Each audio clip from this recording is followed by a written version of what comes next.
The acrid stench of burnt circuitry assaulted Drez Connor's nostrils as he crouched behind a dumpster in the neon-drenched alleyway.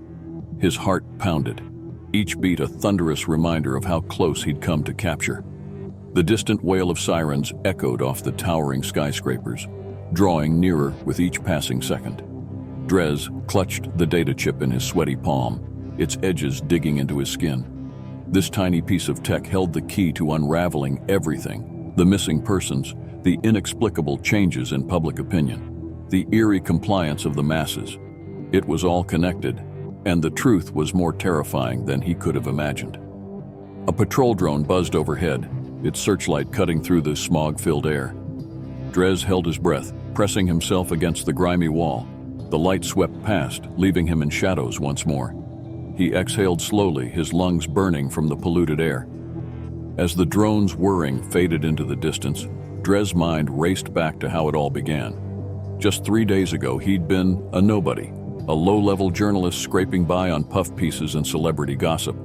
Then the encrypted message arrived, promising the story of a lifetime. The source, known only as Phantom, had led him on a digital breadcrumb trail across the darknet. Each clue revealed another piece of the puzzle-redacted government files, grainy security footage, and whispered testimonies from terrified witnesses. It all pointed to a massive conspiracy, one that reached the highest levels of power. Drez's fingers ghosted over the data chip.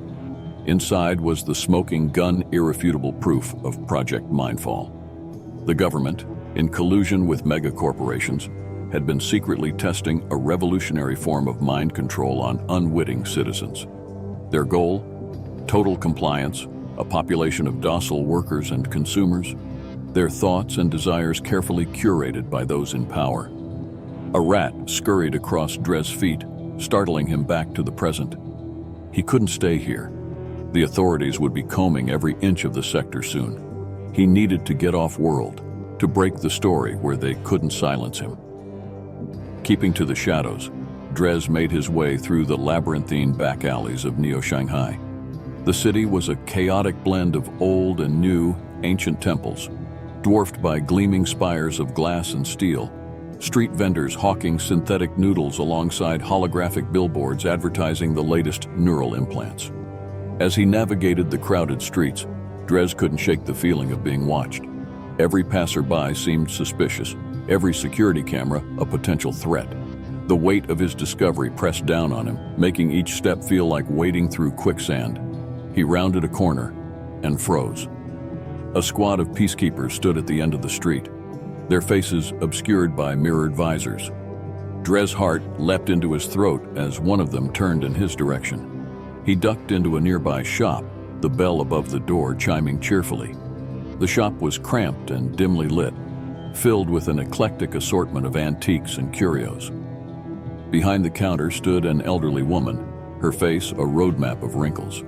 She eyed Drez suspiciously. "Just browsing," he mumbled, pretending to examine a dusty hologram projector. The woman grunted, returning to her ancient paper magazine. Drez peered out the grimy window, watching as the peacekeepers passed by. Once they were out of sight, he let out a shaky breath. "You look like you could use a drink, young man," the shopkeeper said, her voice gravelly from years of smoking. Drez turned, startled. The old woman was holding out a chipped mug filled with steaming liquid. The aroma of real, non-synthetic coffee wafted through the air, making his mouth water. Thank you," he said, accepting the mug gratefully. The warmth seeped into his hands, grounding him. The woman's eyes twinkled with a hint of mischief. "You're in quite a pickle, aren't you? Running from the law, I'd wager." Drez tensed, ready to bolt, but the old woman just chuckled, waving a gnarled hand dismissively. "Relax, boy. I've no love for the peacekeepers or their masters. Been around long enough to know when something's rotten in the state of Denmark, as they used to say." She shuffled over to the shop's back wall, pressing her palm against a seemingly random spot. A hidden door slid open with a soft hiss, revealing a narrow passageway. "This'll take you to the old subway tunnels," she said. "You can lose your pursuers down there and make your way to the spaceport." Drez hesitated, his journalist's instincts warring with his need for survival. "Why are you helping me?" The woman's face grew serious. Because I've seen what they're capable of. My grandson, he was one of the first. Came back from a routine medical checkup a changed man. The light in his eyes was just gone. A lump formed in Drez's throat. He nodded, unable to find the words to express his gratitude. Go on now, the woman urged. And whatever you're carrying, make sure the truth gets out. Drez slipped into the passageway, the hidden door sliding shut behind him. The tunnel was pitch black, the air thick with the musty smell of decay. He activated the light on his wrist computer, illuminating the way forward. As he made his way through the winding tunnels, Drez's mind raced with possibilities. He needed to get the data to someone who could verify and publish it, someone beyond the reach of Earth's government. The Jovian colonies, perhaps, or one of the independent research stations in the Kuiper Belt. The sound of rushing water grew louder as he progressed, eventually opening up into a vast underground chamber. Ancient subway tracks crisscrossed the space, disappearing into dark tunnels. The ceiling far above was barely visible, lost in shadows and tangled pipes. Drez consulted the map on his wrist computer, trying to orient himself. According to the old plans he'd downloaded, there should be an access point to the spaceport's maintenance tunnels nearby. A splash echoed through the chamber, followed by the scrape of metal on concrete. Drez froze, his breath catching in his throat. He wasn't alone down here. Killing the light on his wrist computer, Drez crouched behind a crumbling pillar. He strained his ears, trying to pinpoint the source of the noise. Another splash, closer this time. Whatever it was getting nearer. A beam of light cut through the darkness, sweeping across the chamber. Drez pressed himself against the pillar, hardly daring to breathe. The light passed by, revealing a glimpse of its source, a hulking figure in powered armor, easily twice Drez's size. His mind raced. How had they found him so quickly? Had the old woman betrayed him after all? No, that didn't make sense. This had to be a routine patrol, or perhaps they were searching for someone else entirely. The armored figure moved with surprising grace for its size, each step silent despite its bulk. It was clearly military-grade tech, far beyond the capabilities of the local peacekeepers. Whoever this was, they were serious about finding something or someone. Drez weighed his options. He could try to sneak past the figure, but one wrong move would give him away. Or he could wait it out and hope the patrol moved on. Neither choice seemed particularly appealing. A rat scurried across his foot, startling him. Drez bit back a curse as he stumbled, his elbow knocking loose a piece of concrete. The small chunk of rubble clattered across the floor, the sound deafening in the cavernous space. The beam of light snapped in his direction. Drez's heart pounded as he heard the heavy footsteps approaching his hiding spot. He clutched the data chip tightly, his mind racing for a way out of this mess. Just as the armored figure was about to round the pillar, a distant explosion rocked the chamber. The ground shook, loose debris raining down from above. The figure turned, distracted by the new threat. Drez seized his chance. He sprinted across the open space, splashing through puddles of stagnant water. Behind him, he heard a mechanically amplified voice shouting orders, followed by the whine of charging energy weapons. He dove into a side tunnel just as a bolt of plasma sizzled past his head, leaving an acrid smell of ozone in its wake. Drez scrambled to his feet, not daring to look back, as he ran deeper into the maze of tunnels. The sounds of pursuit faded as he took turn after turn, relying on his wrist computer to guide him towards the spaceport. His lungs burned, muscles screaming for rest. But he pushed on. He couldn't afford to stop, not when he was so close. After what felt like hours, Drez finally emerged into a dimly lit maintenance corridor. The sterile smell of recycled air replaced the dank odor of the tunnels, signaling he'd made it to the spaceport's lower levels. He leaned against the wall, gasping for breath. The data chip felt heavy in his pocket, a constant reminder of the burden he carried. Drez allowed himself a moment to collect his thoughts, to plan his next move. The spaceport would be crawling with security, especially after the commotion in the tunnels. He needed a way to blend in, to become just another face in the crowd of travelers and cargo handlers. Drez made his way cautiously through the maintenance areas, keeping an eye out for anything he could use. He lucked out in a small locker room, finding a set of coveralls that mostly fit. Donning the uniform and a cap he found nearby, he stepped out into the bustling main concourse of the spaceport. The cavernous space was a hive of activity, filled with beings from across the solar system. Towering Jovian diplomats strode past diminutive Mercurian traders, while gangs of rowdy belters argued loudly over the best routes through the asteroid fields. Dres kept his head down, trying to look like just another overworked spaceport employee. He made his way towards the passenger terminals, scanning the departure boards for any ships heading to the outer planets. A group of peacekeepers entered the concourse, their mirrored visors reflecting the chaos around them. Dres' heart rate spiked, but he forced himself to remain calm. He busied himself with a nearby information kiosk, pretending to study the screen intently. The peacekeepers passed by without a second glance, and Dres let out a breath he didn't realize he'd been holding. He returned his attention to the departure board, a plan starting to form in his mind. There, nestled between listings for luxury cruises to the Martian resorts and cargo runs to the asteroid belt, was exactly what he needed. A small research vessel, the Stellar Horizon, was scheduled to depart for Europa in less than an hour, if he could somehow get aboard. Dres made his way towards the appropriate gate, his mind racing. He had no ticket, no credentials, and security would be tight. But he'd come too far to give up now. The truth had to get out, no matter the cost. As he approached the gate, Dres noticed a commotion near the check-in desk. A harried-looking woman was arguing with the gate agent, her voice rising in frustration. "What do you mean my credentials aren't valid?" she demanded. "I am Dr. Elia Voss, lead xenobiologist for the Europa Research Initiative. This expedition has been planned for months." The gate agent, a bored-looking man with cybernetic eyes, shrugged apologetically. "I'm sorry, Dr. Voss, but your clearance has been revoked. I can't let you board without proper authorization." Dres' ears perked up. This could be his chance. He sidled closer, pretending to fiddle with a nearby cleaning drone. Dr. Voss ran a hand through her short, spiky hair in exasperation. "This is ridiculous. Who revoked my clearance? On whose authority?" The gate agent tapped at his console. "It appears the order came directly from EarthGov Central. I'm afraid I don't have any more information than that." Dres' mind raced. This was no coincidence. Dr. Voss must have stumbled onto something related to Project Mindfall, and now they were trying to keep her grounded. He had to act fast. Stepping forward, Dres cleared his throat. "Excuse me, Dr. Voss. There's an urgent message for you in the Staff Comm Center."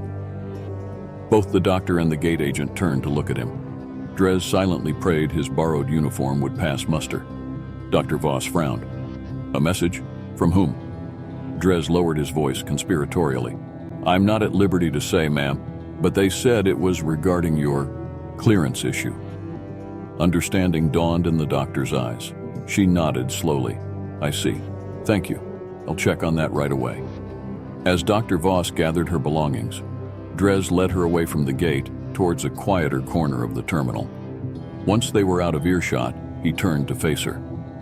"Dr. Voss, I apologize for the deception, but I need your help," Dres said quickly, keeping his voice low.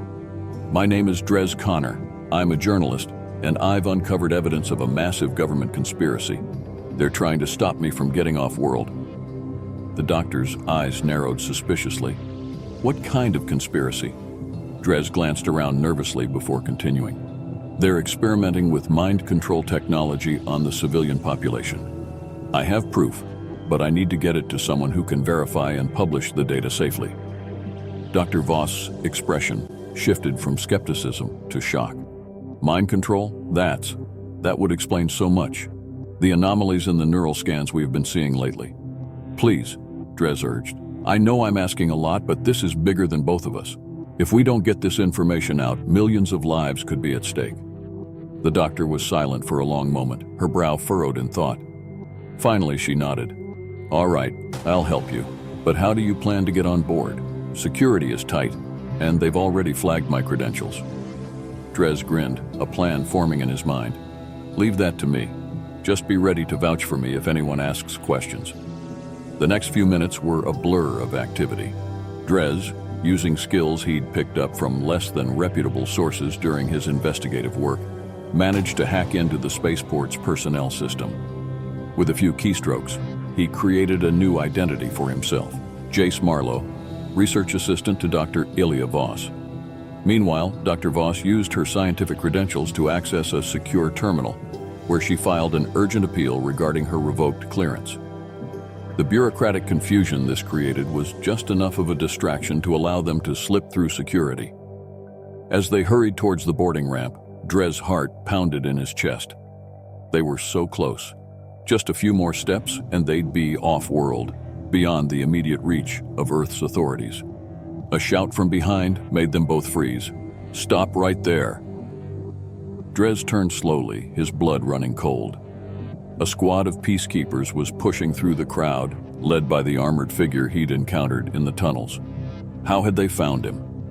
Dr. Voss grabbed his arm, pulling him towards the ship. "Run!" They sprinted up the boarding ramp, alarms blaring around them.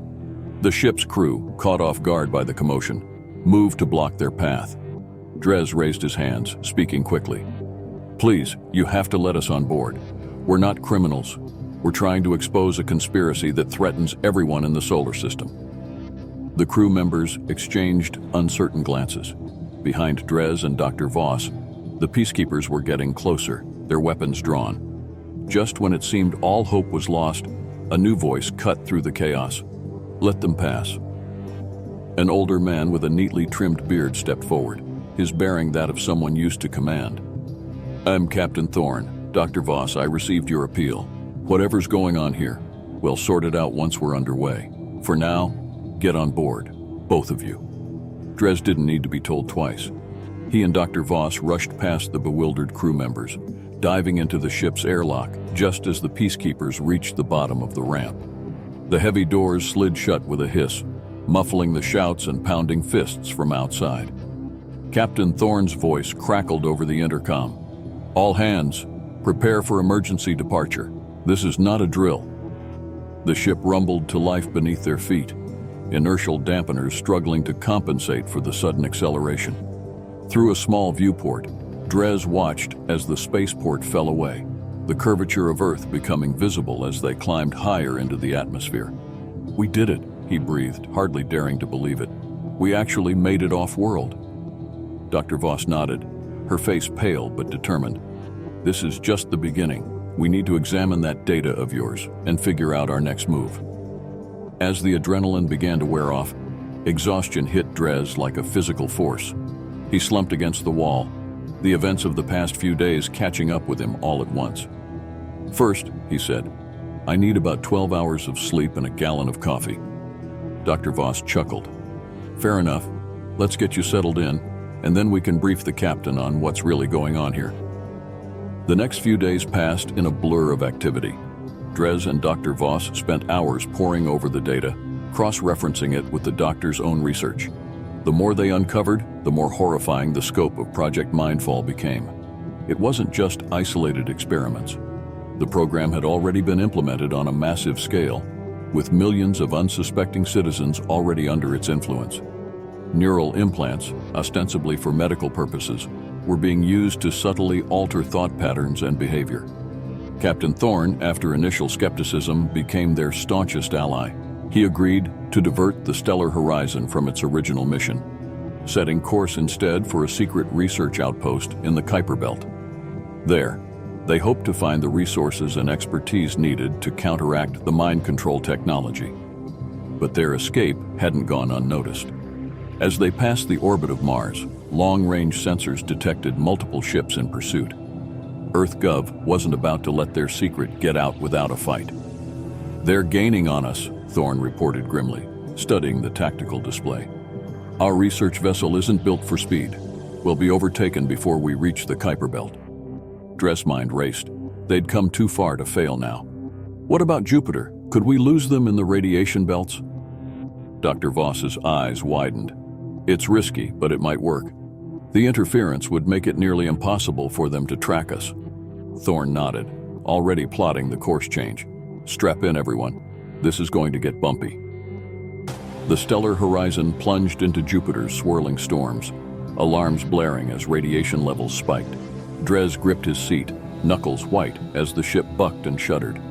Outside the viewports, lightning flashed in the roiling clouds, each bolt large enough to swallow Earth whole. For hours they navigated the treacherous atmosphere, relying on the ship's AI and Thorne's steady hand to keep them from being torn apart. When they finally emerged on the other side, their pursuers were nowhere to be seen, but the ordeal had taken its toll. The stellar horizon limped towards Ganymede, its systems damaged and fuel reserves critically low. They had no choice but to put in for repairs at one of the Jovian colonies. As they approached the sprawling domed city, a transmission came through. Drez's heart sank as he recognized the voice. It was Phantom, his original source. "I hoped you'd make it this far," Phantom said, their voice distorted by encryption. "But our time is running out. EarthGov knows you're in the Jovian system. They're pressuring the colonial government to hand you over." "What can we do?" Drez asked, desperation creeping into his voice. "I'm transmitting coordinates," Phantom replied. "There's a resistance cell on Europa. They have the resources to get your story out to every corner of the solar system. But you'll have to hurry." As the transmission ended, Drez looked at his companions. They were exhausted, battered, but the fire of determination still burned in their eyes. "Well," Captain Thorne said with a grim smile, "I've always wanted to see Europa up close." The race to Europa was a blur of tense silences and frantic activity. They managed to refuel and make basic repairs on Ganymede, but it was clear the colonial authorities were closing in. They lifted off just as the first EarthGov ships entered orbit. Europa's icy surface loomed before them, a vast white expanse scarred by reddish-brown streaks. Following Phantom's coordinates, they set down near a particularly large fissure in the ice. As they donned their environment suits, Dr. Voss turned to Drez. "Whatever happens next, I want you to know you did the right thing. The truth had to come out." Drez nodded, unable to find the words to express his gratitude for her unwavering support. They emerged onto the frozen surface, the huge form of Jupiter dominating the sky above. For a moment, the sheer beauty and scale of it all took Drez's breath away. Then movement caught his eye, figures emerging from the fissure, approaching cautiously. The leader of the group stepped forward, her faceplate depolarizing to reveal a familiar face. It was the old woman from the antique shop in Neo-Shanghai. "Took you long enough?" she said, her voice crackling over the comm. "Come on then, we haven't much time." As they followed her into the hidden base beneath Europa's ice, Drez felt a weight lifting from his shoulders. They'd made it. The truth about Project Mindfall would soon be known across the entire solar system. But even as hope bloomed, he knew this was just the beginning. The real fight to free humanity's minds and forge a future of true freedom was only just beginning. As the massive doors of the resistance base sealed behind them, Drez squared his shoulders. Whatever challenges lay ahead, he was ready to face them. The truth would not be silenced.